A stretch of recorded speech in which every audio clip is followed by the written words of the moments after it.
जय हिंद दोस्तों। मैं अमर गुप्ता आप सभी का एक बार फिर से स्वागत करता हूं हमारे यूट्यूब चैनल आपकी पाठशाला में। आज की इस वीडियो में हमने सीटेट में बार बार रिपीट होने वाले टॉप 50 क्वेश्चंस को कवर किया है। आज का ये वीडियो आपके सीटेट के प्रिपरेशन में आपको काफ़ी हेल्प करेगा। तो बिना किसी देरी के चलिए इस वीडियो को शुरू करते हैं। आज का हमारा पहला प्रश्न है, किसी बच्चे का आहार प्रभावित करता है कि बच्चा कितना लंबा होता है और कितने प्रभावी ढंग से सोच सकता है। इस उदाहरण में विकास मुख्य रूप से किससे प्रभावित होता है? आपके ऑप्शंस हैं वंशागति, परिवेश, आरंभ उत्तर का अनुभव या फिर निरंतरता। तो इस प्रश्न का सही उत्तर हो जाएगा ऑप्शन बी, परिवेश। बढ़ते हैं अगले प्रश्न की तरफ। हमारा अगला प्रश्न है, निम्नलिखित में से कौन सी भूमिका शिक्षण प्रक्रिया के दौरान शिक्षकों द्वारा प्रदान नहीं की जाती है? आपके ऑप्शंस हैं एक आदर्श के रूप में शिक्षक, एक सुगमकर्ता के रूप में शिक्षक, एक वार्ताकार के रूप में शिक्षक या फिर एक सत्तावादी के रूप में शिक्षक। तो इस प्रश्न का सही उत्तर हो जाएगा ऑप्शन डी, एक सत्तावादी के रूप में शिक्षक। हमारा अगला प्रश्न है कि निम्नलिखित में से कौन सा शिक्षण अधिगम प्रक्रिया का आयाम नहीं है? आपके ऑप्शंस हैं अधिगम, प्रशिक्षण, स्कूली शिक्षा या फिर जांच करना। तो इस प्रश्न का सही उत्तर हो जाएगा ऑप्शन 4, जांच करना। हमारा अगला प्रश्न है, गतिविधि आधारित शिक्षण कक्षा को क्या बनाते हैं? आपके ऑप्शंस हैं उबाऊ, आनंदपूर्ण, दुर्बोध या फिर तनावपूर्ण। तो इस प्रश्न का सही उत्तर हो जाएगा ऑप्शन बी, आनंदपूर्ण। गतिविधि आधारित शिक्षण कक्षा को आनंदपूर्ण बनाते हैं। हमारा अगला प्रश्न है, शिशु सबसे पहले चीज़ों को पकड़ने के लिए अपने हाथ का उपयोग करते हैं, बाद में वह उन्हें अपनी उंगलियों से पकड़ लेता है। यह विकासात्मक सिद्धांत है। आपके ऑप्शंस हैं विकास अंतःक्रिया की प्रक्रिया है, विकास समरूपता स्वरूप का अनुसरण करता है, विकास संचयी है या फिर विकास सामान्य से विशिष्ट की ओर बढ़ता है। तो इस प्रश्न का सही उत्तर हो जाएगा ऑप्शन 4, विकास सामान्य से विशिष्ट की ओर बढ़ता है। हमारा अगला प्रश्न है, वाइगोत्स्की के अनुसार निम्नलिखित में से कौन सा बौद्धिक ज्ञान का समर्थन करने और इच्छा अनुरूप अधिगम को सुगम बनाने की एक रणनीति है? आपके ऑप्शंस हैं सहयोगात्मक अधिगम, विवशता, पुनर्प्राप्ति या फिर पुनः प्रतिरूपण। तो इस प्रश्न का सही उत्तर हो जाएगा ऑप्शन ए, सहयोगात्मक अधिगम। हमारा अगला प्रश्न है, अभिजीत हमेशा अपसारी सोच में उलझकर समस्याओं को एक नए तरीके से सुलझाने की कोशिश करता है। वह नए विचारों के साथ आने और समस्याओं को हल करने के लिए पूर्व ज्ञान और अनुभव का उपयोग करता है। स्टर्नबर्ग के बुद्धि के त्रिआर्किक सिद्धांत के अनुसार अभिजीत के पास किस प्रकार की बुद्धि है?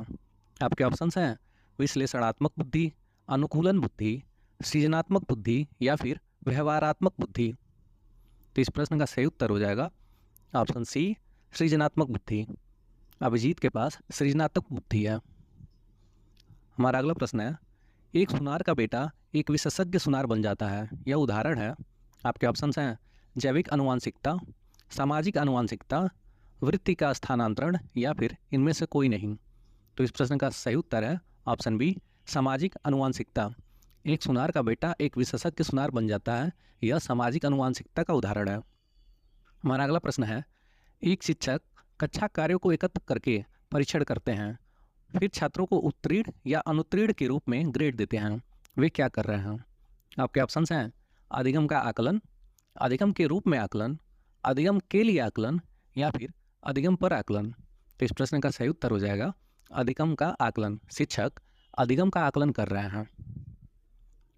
अगला प्रश्न है हमारा, एक बच्चा अपने इंद्रियों अंगों के माध्यम से समझकर अधिगम कर सकता है, वह किस अवस्था में है? आपके ऑप्शंस हैं संवेदी पेशी अवस्था, पूर्व संक्रियात्मक अवस्था, मूर्त संक्रियात्मक अवस्था या फिर औपचारिक संक्रियात्मक अवस्था। तो इस प्रश्न का सही उत्तर हो जाएगा ऑप्शन ए, संवेदी पेशी अवस्था। हमारा अगला प्रश्न है, विशेष अवधि के दौरान विकास प्रगति करता है लेकिन इस अवधि में समायोजन के लिए विराम करता है। यह विकास के निम्नलिखित किस नियम को अनुसरित करता है? आपके ऑप्शंस हैं समन्वय का सिद्धांत, निरंतरता का सिद्धांत, वर्तालुकार प्रगति का सिद्धांत या फिर समान प्रतिमान का सिद्धांत। तो इस प्रश्न का सही उत्तर हो जाएगा ऑप्शन सी, वर्तालुकार प्रगति का सिद्धांत। हमारा अगला प्रश्न है, एक वांछनीय व्यवहार के उपरांत शिक्षिका बहुत अच्छा कहती है, शिक्षिका ने किसका प्रयोग किया है? आपके ऑप्शंस हैं प्राथमिक पुनर्बलक, द्वितीयक पुनर्बलक, नकारात्मक पुनर्बलक या फिर उपरोक्त में से कोई नहीं। तो इस प्रश्न का सही उत्तर हो जाएगा ऑप्शन बी, द्वितीयक पुनर्फलक। हमारा अगला प्रश्न है, सामाजिक रचनावाद के दर्शन पर किसने अधिक बल दिया है? आपके ऑप्शंस हैं वाइगोस्की, पियाजे, डीवी या फिर कोहलबर।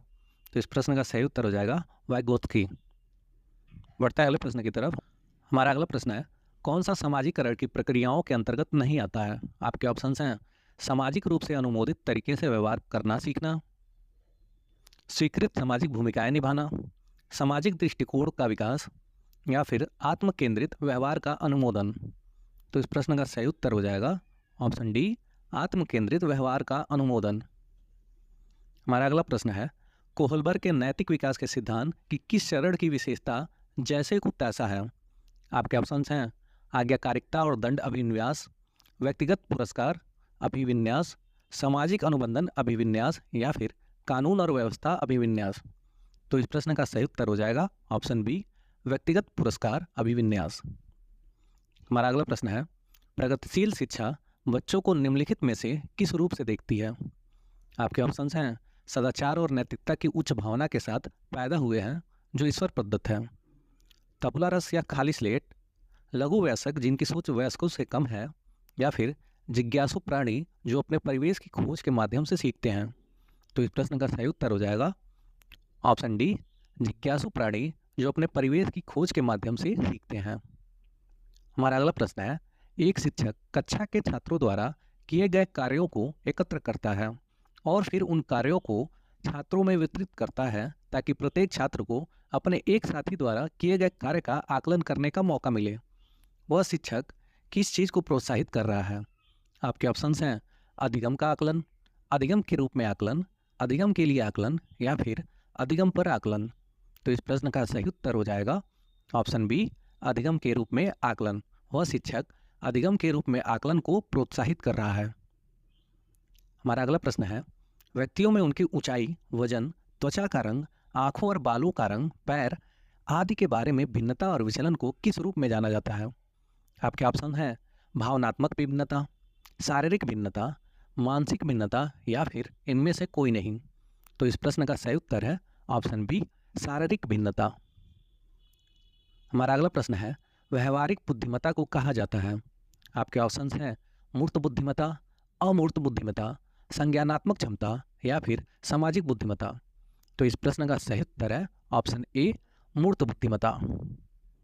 हमारा अगला प्रश्न है, समावेशी शिक्षा एक छत्र शब्द है जो शिक्षा प्रणाली में सभी बच्चों को उनकी भिन्नताओं और अक्षमताओं के बावजूद शामिल करने को संदर्भित करता है। इसका उद्देश्य क्या है? आपके ऑप्शंस हैं परीक्षण का आयोजन करके विशेष बच्चे के शैक्षिक पिछड़ेपन को जानना, विशेष शिक्षा में प्रमाणित शिक्षक को नौकरी पर रखना, विशेष बच्चों की ज़रूरतों को पूरा करना या फिर सभी बच्चों को सीखने के लिए समान शैक्षिक अवसरों की सुविधा प्रदान करना। तो इस प्रश्न का सही उत्तर है ऑप्शन डी, सभी बच्चों को सीखने के लिए समान शैक्षिक अवसरों की सुविधा प्रदान करना। हमारा अगला प्रश्न है, भारतीय पुनर्वास परिषद RCI अधिनियम 1992 किससे संबंधित है? आपके ऑप्शंस हैं एकीकृत शिक्षा, विशेष शिक्षा, समावेशी शिक्षा या फिर दूरस्थ शिक्षा। तो इस प्रश्न का सही उत्तर है ऑप्शन बी, विशेष शिक्षा। हमारा अगला प्रश्न है, नैतिकता का संबंध है? आपके ऑप्शंस हैं सम्मेलन, पारंपरिक अभ्यास, सही और गलत या फिर ये सभी। तो इस प्रश्न का सही उत्तर है ऑप्शन सी, सही और गलत। नैतिकता का संबंध सही और गलत है। हमारा अगला प्रश्न है, शिक्षार्थी व्यक्तिगत भिन्नता प्रदर्शित करते हैं अतः शिक्षक को, आपके ऑप्शंस हैं सीखने के विविध अनुभवों को उपलब्ध कराना चाहिए, कठोर अनुशासन सुनिश्चित करना चाहिए, परीक्षाओं की संख्या बढ़ा देनी चाहिए या फिर अधिगम की एक समान गति पर बल देना चाहिए। तो इस प्रश्न का सही उत्तर है ऑप्शन ए, सीखने के विविध अनुभवों को उपलब्ध कराना चाहिए। हमारा अगला प्रश्न है, एक शिक्षक को कक्षा शिक्षण में छात्रों की रुचि को बनाए रखने के लिए क्या करना चाहिए? आपके ऑप्शंस हैं व्यवहारिक जीवन से उदाहरणों का व्यापक उपयोग, शिक्षक सामग्री साधनों का व्यापक उपयोग, चर्चा विचार विमर्श के लिए छात्रों को पर्याप्त अवसर देना या फिर ब्लैक बोर्ड का अधिकतम उपयोग। तो इस प्रश्न का सही उत्तर है ऑप्शन सी, चर्चा विचार विमर्श के लिए छात्रों को पर्याप्त अवसर देना। एक शिक्षक को कक्षा शिक्षण में छात्रों की रुचि को बनाए रखने के लिए चर्चा विचार विमर्श के लिए छात्रों को पर्याप्त अवसर देना चाहिए। हमारा अगला प्रश्न है, एक बच्चा पढ़ना सीखने के लिए संघर्ष कर रहा है। छात्रों के साथ काम करके यह सिखाना कि शब्दों का उच्चारण कैसे करें और अन्य शब्द पहचान रणनीतियों का उपयोग कैसे करें, इससे बच्चा पढ़ना सीखने में सक्षम होता है। उपरोक्त उदाहरण किस रचना को उजागर करता है? आपके ऑप्शंस हैं संगठन, सामीकरण, अनुकूलन या फिर समीपस्थ विकास का क्षेत्र। तो इस प्रश्न का सही उत्तर है ऑप्शन डी, समीपस्थ विकास का क्षेत्र। हमारा अगला प्रश्न है, व्यक्तिगत भिन्नताओं के बारे में निम्नलिखित में से कौन सा कथन सत्य है? आपके ऑप्शंस हैं, यदि विद्यार्थियों की बुद्धि का स्तर समान है तब भी उपलब्धि का स्तर भिन्न होगा। सभी बच्चों में कुछ समानताएं नहीं होती हैं। व्यक्तिगत अंतर दिखाने वाला वक्र एक दिशा या ध्रुव की ओर झुका होता है। या फिर व्यक्तिगत भिन्नताएं आनुवंशिकता के कारण होती हैं। तो इस प्रश्न का सही उत्तर है ऑप्शन ए, यदि विद्यार्थियों की बुद्धि का स्तर समान है तब भी उपलब्धि का स्तर भिन्न होगा। अगला प्रश्न है, अनुभवात्मक अधिगम किस पर बल देता है? आपके ऑप्शंस हैं, बच्चों के अधिगम पर, शिक्षक के नियंत्रण पर, सीखने में पुनर्बलन की भूमिका पर, आलोचनात्मक प्रतिबिंबम के महत्व पर, या फिर एक प्रक्रिया के बजाय अधिगम को एक उत्पाद के रूप में देखने पर। तो इस प्रश्न का सही उत्तर है ऑप्शन सी, आलोचनात्मक प्रतिबिंबन के महत्व पर। हमारा अगला प्रश्न है, रचनावाद एक सिद्धांत है जो डैश और डैश अध्ययन पर आधारित है। आपके ऑप्शंस हैं, अवलोकन और आलोचनात्मक, अवलोकन और संशोधन, अवलोकन और वैज्ञानिक, या फिर अवलोकन और योजनाबद्ध। तो इस प्रश्न का सही उत्तर हो जाएगा ऑप्शन सी, अवलोकन और वैज्ञानिक। रचनावाद एक सिद्धांत है जो अवलोकन और वैज्ञानिक अध्ययन पर आधारित है। हमारा अगला प्रश्न है, राउंड रोबिन चार्ट किस रूप में प्रयुक्त किए जाते हैं? आपके ऑप्शंस हैं, योगात्मक आकलन, निदानात्मक आकलन, अंतरिम आकलन, या फिर रचनात्मक आकलन। तो इस प्रश्न का सही उत्तर हो जाएगा ऑप्शन डी, रचनात्मक आकलन। राउंड रॉबिन चार्ट रचनात्मक आकलन के रूप में प्रयुक्त किए जाते हैं।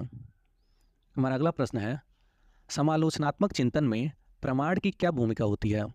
आपके ऑप्शंस हैं, प्रमाण का तार्किक और सुनियोजित रूप से मूल्यांकन किया जाना चाहिए, प्रमाण को बिना विश्लेषण के स्वीकार किया जाना चाहिए, समालोचनात्मक चिंतन के लिए प्रमाण अप्रासंगिक होता है, या फिर व्यक्तिगत राय के पक्ष में प्रमाण की उपेक्षा की जानी चाहिए।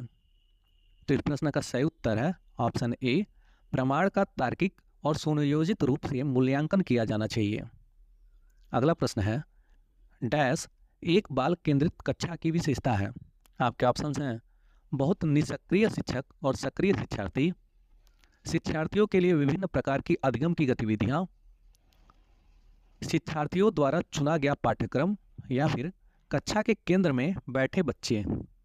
तो इस प्रश्न का सही उत्तर हो जाएगा ऑप्शन बी, शिक्षार्थियों के लिए विभिन्न प्रकार की अधिगम की गतिविधियां एक बाल केंद्रित कक्षा की विशेषता है।